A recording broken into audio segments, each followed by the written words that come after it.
क्या आपने कभी सोचा है जिस आधुनिक चिकित्सा व्यवस्था पर आज पूरी दुनिया भरोसा करती है उसकी नींव किन लोगों ने रखी? क्यों एक तेल कारोबारी परिवार रॉकफेलर, आपने नाम नहीं सुना होगा तो जाइएगा रिसर्च करिएगा। रॉकफेलर ने मेडिकल कॉलेजों, मेडिकल रिसर्च और पब्लिक हेल्थ में इतना पैसा क्यों लगाया?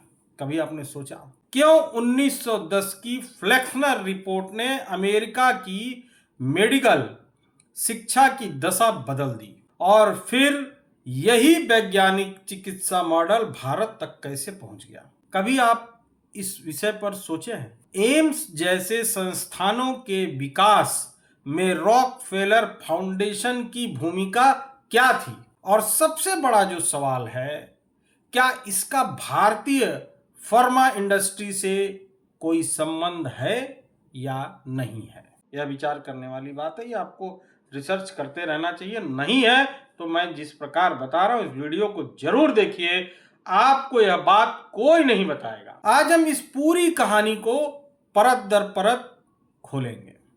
वीडियो में लास्ट तक बने रहिएगा, आप पूरी फार्मा इंडस्ट्री को समझ जाएंगे। आज की जो ये वीडियो है वो कॉन्स्पिरेसी थ्योरी को तथ्य बनाकर पेश करने के लिए बिल्कुल नहीं है। हम देखेंगे कि दस्तावेज क्या कहते हैं, इतिहास क्या कहता है और किन जगहों पर सिर्फ सवाल है, जवाब नहीं। तो शुरू करते हैं। ये कहानी शुरू होती है भाइयों तेल से। जॉन डी रॉकफेलर, यही उसका पूरा नाम है। जॉन डी रॉकफेलर का नाम सबसे पहले मेडिसिन से नहीं जुड़ता था। वह दुनिया के सबसे बड़े तेल बिजनेसमैन, ऑयल बिजनेसमैन में से एक था। स्टैंडर्ड ऑयल की उसकी कंपनी थी। स्टैंडर्ड ऑयल के जरिए रॉकफेलर ने पेट्रोलियम इंडस्ट्री में विशाल साम्राज्य बनाया। स्टैंडर्ड ऑयल की बिजनेस फिलॉसफी में इफिशियंसी और रिफाइनरी के बाई प्रोडक्ट का इस्तेमाल महत्वपूर्ण था। यानी तेल से ज्यादा वैल्यू निकालना, तेल से कितनी ज्यादा अर्निंग हो सके, कितना वैल्यू निकल सके, उसको निकालना, सिर्फ तेल बेचने से नहीं। यह कहना कि रॉकफेलर ने तेल से दवाइयां बनाने के लिए स्टैंडर्ड ऑयल बनाया था, ऐसा कोई प्रमाण नहीं है। लेकिन तेल कंपनी बनाने के बाद वह इस फील्ड को सबसे ज्यादा प्रभावित कर रहा था, यह सत्य है। पेट्रोलियम केमिस्ट्री आगे चलकर बहुत बड़ी इंडस्ट्री बनी और पेट्रोलियम डेराइव्ड केमिकल के मेडिकल उपयोग भी विकसित किए गए। आज भी पेट्रोलेटम और मिनरल ऑयल जैसे पदार्थों के मेडिकल हेल्थ केयर उपयोग मौजूद हैं। एफडीए के रिकॉर्ड में व्हाइट मिनरल ऑयल और पेट्रोलियम जैसे पदार्थों के उपयोग भी दर्ज हैं। हर दवा पेट्रोलियम से बनी है इसका यह मतलब नहीं है कि सारी दवाइयां पेट्रोलियम से बनी है। यह फर्क भी समझना बहुत जरूरी है कि तेल से मेडिसिन तक, दवा तक पैसा कैसे पहुंचा। अब कहानी और दिलचस्प होती है। रॉकफेलर ने अपनी इमेंस वेल्थ का बड़ा हिस्सा फिलैंथेरेपी और साइंटिफिक रिसर्च में लगाया था। साइंटिफिक रिसर्च, फिलैंथेरेपी, इन सब चीजों पर लगाया था। 1901 में Rockefeller institute for medical research की स्थापना हुई। यानी वह मेडिकल रिसर्च में स्थापना करने के लिए इंस्टीट्यूट ऑफ मेडिकल रिसर्च बनाया और धीरे धीरे रॉकफेलर का पैसा मेडिकल रिसर्च, पब्लिक हेल्थ और मेडिकल एजुकेशन में जाने लगा। यानी एक तरफ तेल, ऑयल था और दूसरी तरफ वेल्थ यानी कमाई। ऑयल वेल्थ की एक ये गणना थी, वहीं एक चीज थी वेल्थ और साइंस। यहीं से हमारे सवाल की असली शुरुआत होती है। आप भी सोचते होंगे कि उज्जवल मिश्रा को कहां से सब पंचायत मिलती है, कहां से खोज के ले आते हैं। खोजता हूं आप ही के लिए, आपको जानना जरूरी है, नए बच्चों को जानना जरूरी है। 1910 की फ्लेक्सनर रिपोर्ट क्या थी? साल था 1900। अब्राहम फ्लेक्सनर ने अमेरिका और कनाडा की मेडिकल स्कूल का व्यापक अध्ययन किया। पूरा रिसर्च किया, पढ़ा कि क्या हो रहा है क्या नहीं हो रहा है।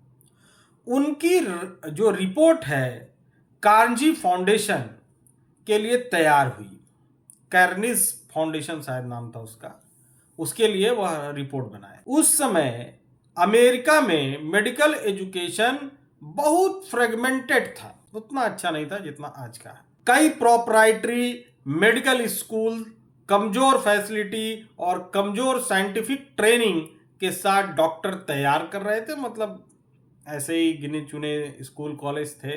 फ्लेक्सनर ने कहा मेडिकल एजुकेशन को मजबूत साइंस, लेबोरेटरी एजुकेशन और क्लिनिकल ट्रेनिंग पर आधारित होना चाहिए। मतलब लेबोरेटरी होनी चाहिए, क्लिनिकल ट्रेनिंग होनी चाहिए, साइंस लेबोरेटरी, ये सब चीजों की जरूरत है और उसी पे आधारित मेडिकल एजुकेशन होना चाहिए। कार्नेगी फाउंडेशन के अपने हिस्टोरिकल रिकॉर्ड्स के अनुसार फ्लेक्सनर रिपोर्ट ने मेडिकल एजुकेशन को यूनिवर्सिटी बेस्ड बायोमेडिकल साइंस और क्लिनिकल प्रैक्टिस की दिशा में बदलने में बड़ी भूमिका निभाई। अब ध्यान दीजिए, फ्लेक्सनर रिपोर्ट कार्नेगी फाउंडेशन की रिपोर्ट थी, इसे सीधे रॉकफेलर की रिपोर्ट कहना सही नहीं होगा, लेकिन आगे रॉकफेलर की भूमिका बहुत महत्वपूर्ण है और वह कैसे महत्वपूर्ण हो जाती है इसको आप समझिए। रॉकफेलर ने इस नए मेडिकल मॉडल को खूब पैसा दिया। फ्लेक्सनर के बाद अमेरिका में मेडिकल एजुकेशन तेजी से बदलने लगा, तेजी से बदली, और रॉकफेलर के जनरल एजुकेशन बोर्ड तथा रॉकफेलर फाउंडेशन ने मेडिकल स्कूल्स और मेडिकल एजुकेशन में भारी फंडिंग की, भारी पैसा दिया। हम आप मतलब बहुत पैसा। रॉकफेलर फाउंडेशन के अपने हिस्टोरिकल डॉक्यूमेंट बताते हैं कि मेडिकल एजुकेशन को मजबूत करना उसकी बड़ी प्राथमिकताओं में से एक था। यहाँ एक बड़ा ट्रांसफॉर्मेशन हुआ। Medical school, laboratory, scientific research, hospital, pharmacology, medicine increasingly laboratory science पर आधारित होने लगी। जो दवाइयां थी वो लेबोरेटरी साइंस पर आधारित होने लगी। यह आधुनिक मेडिसिन की बड़ी उपलब्धि भी थी। लेकिन यहीं से एक बहस पैदा होती है, यहीं से एक बहस की शुरुआत होती है कि क्या मेडिसिन केवल पेशेंट केयर थी, यानी केवल पेशेंटों के केयर के लिए थी, या धीरे वह scientific research, technology, pharma industry का विशाल इकोसिस्टम बन गई। क्या रॉकफेलर ने नेचुरल मेडिसिन को खत्म कर दिया, या क्या रॉकफेलर ने नेचुरल जो मेडिसिन थी उसको खत्म करने में अहम भूमिका निभाई? यहीं से एक विवाद भी चालू होता है और यहीं पे आपको कई जगहों पर सबसे ज्यादा कॉन्स्पिरेसी थ्योरीज मिलती हैं। कहा जाता है कि रॉकफेलर ने जानबूझकर हर्बल मेडिसिन, होम्योपैथी और दूसरे सिस्टम को खत्म कर दिया ताकि उसका व्यापार बढ़ सके, उसका बिजनेस बढ़ सके। और हिस्ट्री इससे भी ज्यादा कॉम्प्लिकेटेड है, जो इतिहास है वो इससे भी ज्यादा कॉम्प्लिकेटेड है। फ्लेक्सनर रिफॉर्म्स के बाद कमजोर मेडिकल स्कूल बंद हुए, जो फ्लेक्सनर ने वहां रिसर्च की थी। मेडिकल स्कूल्स, मेडिकल एजुकेशन अधिक स्टैंडर्डाइज्ड हुए, कमजोरों को बंद कर दिया गया। इससे कुछ अल्टरनेटिव मेडिकल ट्रेडिशंस को नुकसान जरूर हुआ, लेकिन यह कहना कि रॉकफेलर ने अकेले बैठकर नेचुरल मेडिसिन को खत्म करने की योजना बनाई थी, इसका ये कहा तो जाता है, पर यह डॉक्यूमेंटेड प्रूफ नहीं है, कहीं इस डॉक्यूमेंट पे नहीं है। लेकिन रिसर्च करिएगा तो आपको यह समझ में आएगा कि उसने अकेले इसको खत्म करने की साजिश रची थी। अब बात करते हैं कि रॉकफेलर, जिसका हम इतना नाम ले रहे हैं, वो भारत से उसका क्या ताल्लुक था, भारत में उसका प्रवेश कब कैसे हुआ।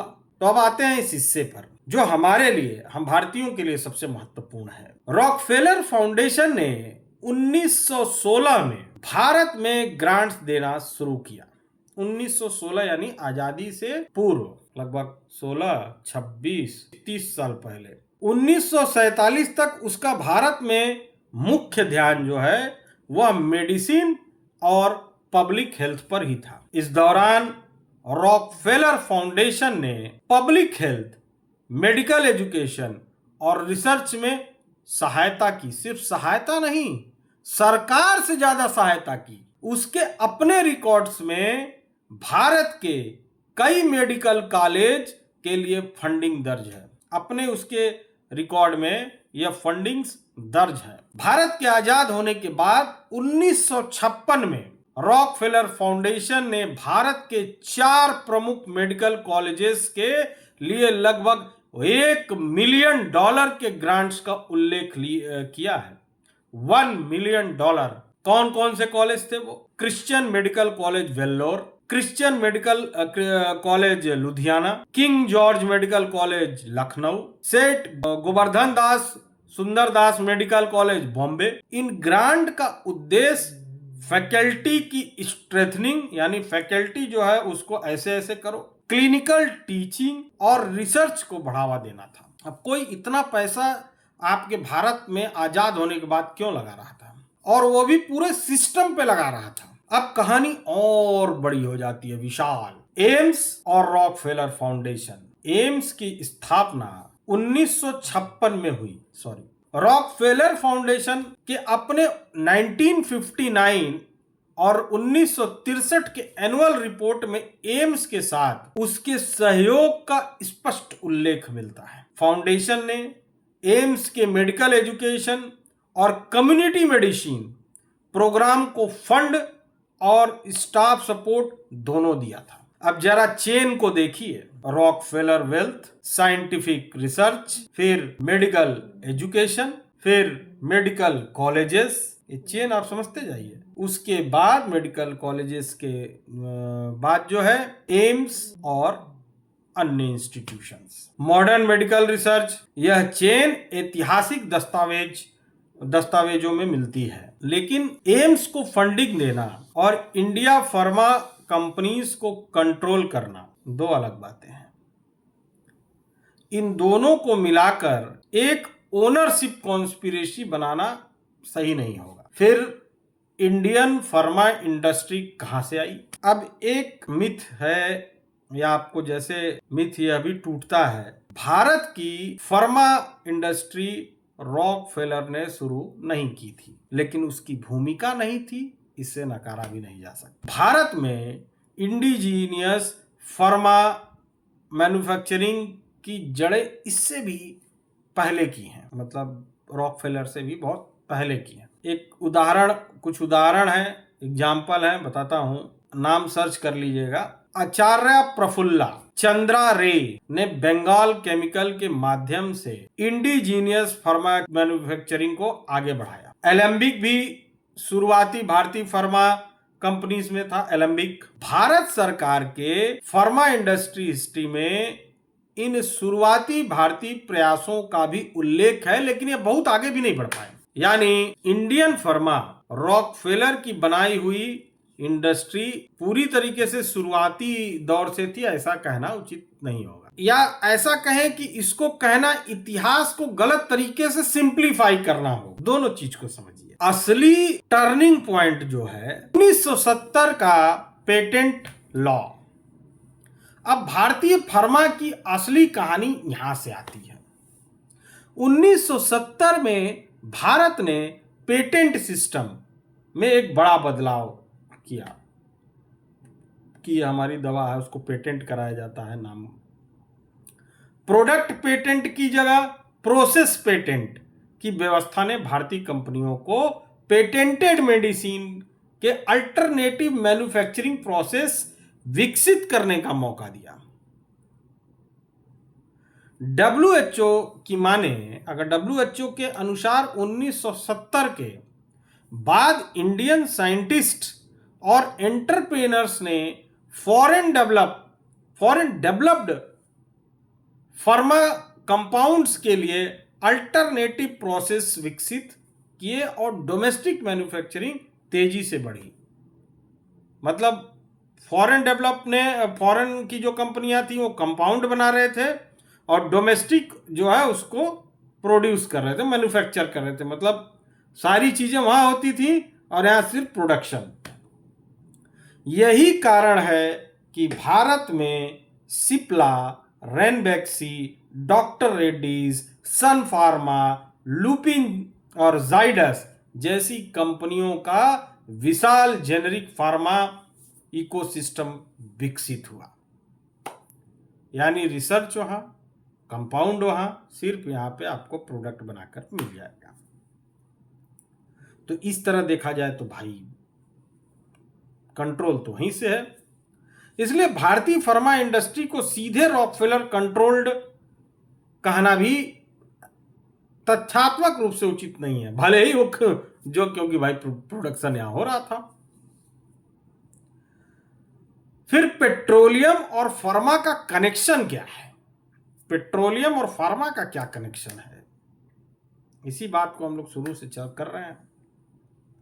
अब आते हैं उस सवाल पर, इसी सवाल पर जिससे हमने सबसे पहले से शुरुआत की थी। पेट्रोलियम इंडस्ट्री और फार्मा इंडस्ट्री के बीच कनेक्शन पेट्रोकेमिस्ट्री के माध्यम से है या क्या है? अगर आप सोच रहे हैं तो पेट्रोकेमिस्ट्री के माध्यम से इन दोनों का गहरा कनेक्शन है। क्रूड ऑयल जो होता है, जो आपका तेल वेल और पेट्रोलियम जो होता है, क्रूड ऑयल रिफाइनरी और केमिकल प्रोसेसिंग के जरिए हजारों केमिकल बनाए जा सकते हैं। उनमें से कुछ फार्मा मैन्युफैक्चरिंग में रॉ मटेरियल या सॉल्वेंट यानी थोड़ा जो हिस्सा होता है, या इंटरमीडिएट्स या एक्सीपेंट्स के रूप में इस्तेमाल होते हैं, मतलब इस्तेमाल किया जाता है। कुछ हेल्थ केयर प्रोडक्ट जैसे आप क्रीम व्रीम लगाते हैं, उसमें पेट्रोकेमिकल, आप पढ़िएगा पीछे तो लिखा रहता है। हेल्थ केयर प्रोडक्ट में पेट्रोलियम डेराइव्ड सब्सटेंस सीधे इनएक्टिव इंग्रेडिएंट्स के रूप में भी इस्तेमाल किया जाता है। लेकिन petroleum derived chemical equal to crude oil की दवा, ऐसा नहीं है। एक पेट्रोलियम डेराइव्ड इंग्रेडिएंट मौजूद होना रॉकफेलर की कॉन्स्पिरेसी या साइंटिफिक डिस्टिंक्शन, यह दोनों समझना बहुत जरूरी है। असली सवाल क्या है? असली सवाल यह है कि क्या रॉकफेलर का कंट्रोल या इन्फ्लुएंस है या नहीं। अब मेरी नजर में इस पूरी कहानी का सबसे बड़ा सवाल यही है, क्या रॉकफेलर ने भारत की हर फार्मा कंपनी को सीधे तौर पर कंट्रोल किया? यह एक विषय, और एक विषय है कंट्रोल किया लेकिन दिखाई नहीं दिया। क्या रॉकफेलर फाउंडेशन ने मेडिकल एजुकेशन और पब्लिक हेल्थ पर भारत में प्रभाव डाला? ये सब प्रश्न है। तो इसका उत्तर मैं आपको दे देता हूं, हां, बिल्कुल प्रभाव डाला, और इसके डॉक्यूमेंट्री रिकॉर्ड मौजूद हैं। क्या उसने साइंटिफिक मेडिसिन और रिसर्च इंस्टीट्यूशन को बढ़ावा दिया? बिल्कुल दिया। क्या रॉकफेलर फैमिली का ग्लोबल हेल्थ इंस्टीट्यूशन के विकास से संबंध था? इसका भी जवाब हां है, बिल्कुल था। रॉकफेलर फाउंडेशन खुद बताती है कि वह 1946 के इंटरनेशनल हेल्थ कॉन्फ्रेंस में ऑब्जर्वर थी, जहां WHO वर्ल्ड हेल्थ ऑर्गेनाइजेशन का कॉन्स्टिट्यूशन पर हस्ताक्षर हो रहा था। वहां पर रॉकफेलर फाउंडेशन जो है वो ऑब्जर्वर था, यानी उसी के अंडर ही वो WHO का कानून बन रहा था। तो उसका प्रभाव कितना बड़ा ये आपको समझ में खुद आ जाएगा। यह इन्फ्लुएंस डॉक्यूमेंटेड है।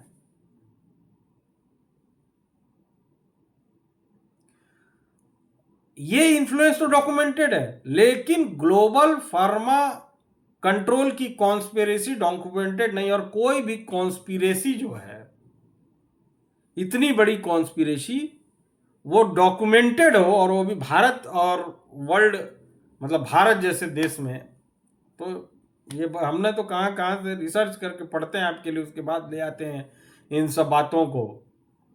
ये डॉक्यूमेंटेड, अरे जो डॉक्यूमेंटेड है वही नहीं मिलेगा, तो ये तो नहीं डॉक्यूमेंटेड है तो कहां से मिलेगा।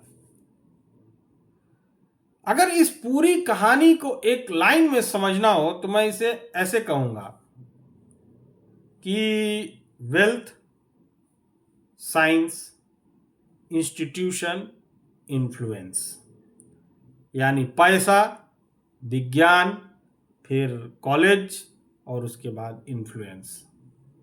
पहले वेल्थ बनी, यानी पूंजी बना। उस वेल्थ से साइंटिफिक इंस्टीट्यूशन को फंडिंग मिली, यानी जितने इंस्टीट्यूशन थे उनको फंडिंग दी गई। उन इंस्टीट्यूशन ने मेडिकल एजुकेशन और रिसर्च को बदल दिया, और मेडिकल रिसर्च ने फार्मा और टेक्नोलॉजिकल इंडस्ट्री के लिए बड़ा इकोसिस्टम बनाया।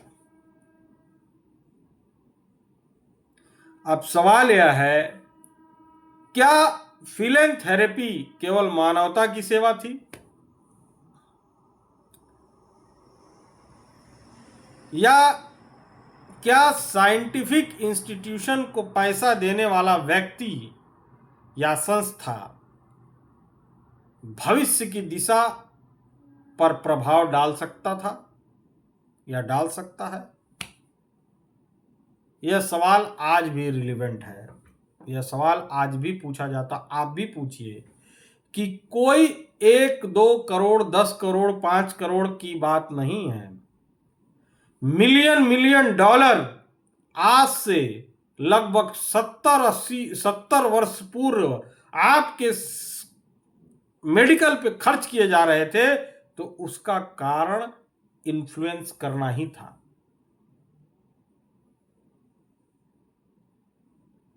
तो दोस्तों, हमने 3 बातें अलग अलग कर दी हैं। आपने पूरा अगर वीडियो सुना तो 3 बातें अलग अलग हैं। पहली,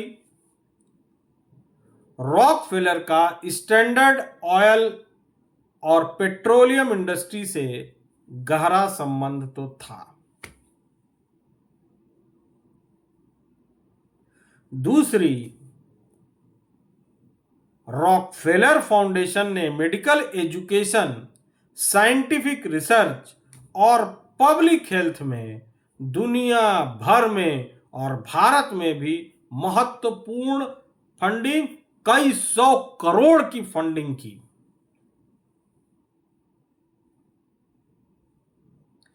तीसरी, भारत की फार्मा इंडस्ट्री को रॉकफेलर ने बनाया या भारतीय फार्मा कंपनीज उसके नियंत्रण में है। इस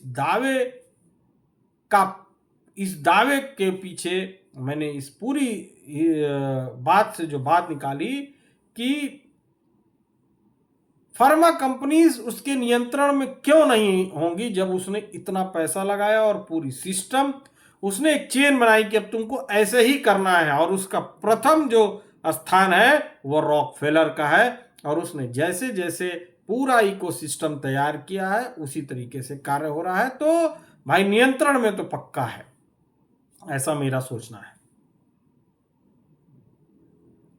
पर कहानी यही खत्म नहीं हो जाती है। अगला सवाल और बड़ा है। जिन लोगों को मेरी बात समझ नहीं आ रही है, थोड़ा रिसर्च करेंगे तो उनको समझ में आएगा कि मैं क्या बोल रहा हूं। Bayer, IG, Farben, Rockefeller, Carnegie, Ford Foundation, WHO, pharma patent और भारत की ड्रग पॉलिसी, इन सब के बीच ऐतिहासिक संबंध क्या रहे, यह भी एक सवाल है। क्या ये अलग अलग घटनाएं हैं, या क्या अलग अलग घटना थी, या मॉडर्न मेडिसिन के निर्माण में एक दूसरे से जुड़ी हुई शक्तियां काम कर रही थी? इसका जवाब हम दस्तावेजों के साथ निकालेंगे, और अगली वीडियो में दस्तावेजों के साथ मैं इसको पूरी तरीके से आपके सामने लाऊंगा। मैं उज्जवल मिश्रा, और मेरा मानना है सवाल उठाना गलत नहीं है, बिना प्रमाण किसी निष्कर्ष पर पहुंचना गलत जरूर है। अगर आपको ऐसी डॉक्यूमेंटेड हिस्ट्री और हिडन कनेक्शन की पड़ताल अपने लोगों मानवता से अगर प्रेम है, और आप चाहते हैं कि ऐसी चीज़ों को आप जानें, ऐसे हिडन कनेक्शन की पड़ताल आपको भी पसंद है, तो वीडियो को अपने दोस्तों को शेयर करिएगा। और मेरे अगर आप ये वीडियो फेसबुक पर देख रहे हैं तो मुझे फॉलो कर लीजिए, यूट्यूब पे देख रहे हैं तो सब्सक्राइब कर दीजिए, और इंस्टाग्राम पे देख रहे हैं तो भी फॉलो कर लीजिए। वैसे आपको नमस्कार, प्रणाम।